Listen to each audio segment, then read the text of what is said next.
அரியது கேட்கும் வரிவடிவேலோய் அரிது அரிது மானிடராதல் அரிது. மானிடராயினும் கூன் குருடு செவிடு பேடு நீங்கி பிறத்தல் அரிது. கூன் குருடு செவிடு பேடு நீங்கி பிறந்த காலையும் ஞானமும் கல்வியும் நயத்தல் அரிது.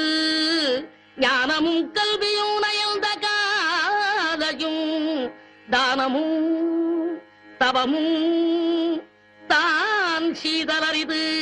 தானமும் தவமும் தான் சீவராயின் வானவர் நாடு வழி திறந்திடுமே. அரியது கேட்டமைக்கு அழகாத தமிழில் விளக்கம் தந்த மூதாட்டியே, கொடியது என்ன? கொடியது கேட்கும் வடிவடிவேலோய் கொடிது கொடிது வறுமை கொடிது அதனினும் கொடிது